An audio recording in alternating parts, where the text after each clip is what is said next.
مرحمت بادرینگ دا بیا بادرینگ دا بیا قلنفری بلغاری دا بیا خربوزای قبادیان شرطوز مرحمت خربوزای قندین آبی نبات مرحمت مرحمت می چرا مرحمت اینا مرحمت مرحمت مرحمت قلنفری بلغاری مرحمت مرحمت بادرینگ سیراب مرحمت چند شد بادرینگ بادرینگ را 3 سومونی 1 کیلو دیگه 1 کیلو مثلا نغز دو کرده استاد مایلی من دایختوری ختم شما انا میجد بیا یادم نه بیاتون بیا مرحمت انا این چای چین دادی بودی خیلی اینا همیشه سحری ساعت 8 سحری شیندگی 3 روز پیش چینگی با نه 3 روز خیلی نمیشه تهمت نکنم بیا 1 کیلو میوه مایجا 10 کیلو میوه اینجا همش کوچولش دیگه افتادی حالا مرحمت 1 کیلو سلامت باش شما دید بادرینگوی سیراب مرحمت کنید مرحمت اینا مرحمت کنید بیا مرحمت بادرینگ خربوزه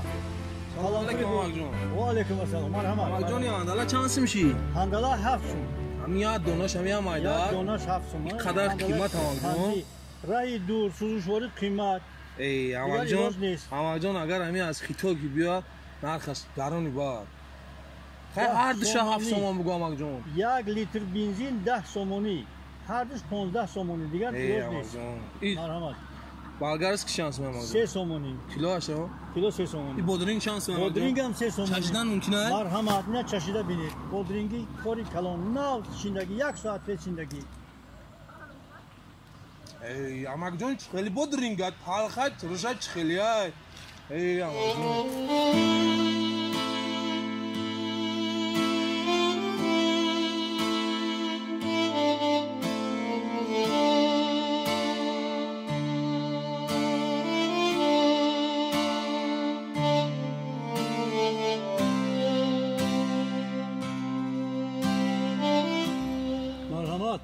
بادرینگ دا بیا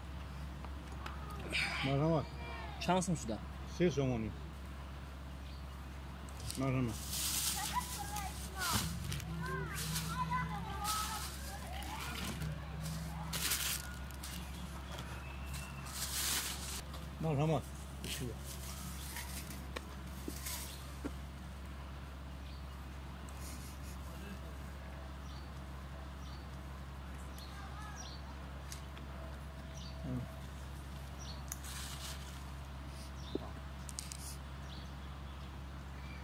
مرحمت مرحمت قلنفری بالغاری هندلا لبای این بودرینگ‌های شما همش افتاب زده هستند اگر خواهی که بیمار شوی چیز شما را استعمال کنند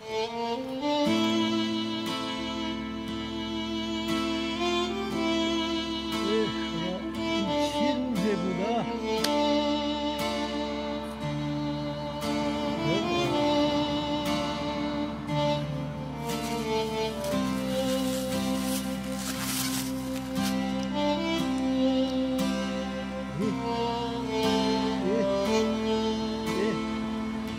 خداوند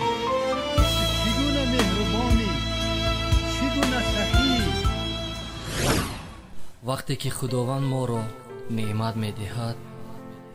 ما هیچ حقوقی نداریم دیگرها را تأخیر کنیم همین است زندگی یک روز شاهی دیگر روز گدا پیش از همه باید فراموش نسازی انسان است انا ریسکی بنده را بینا ریسکی بنده را بینا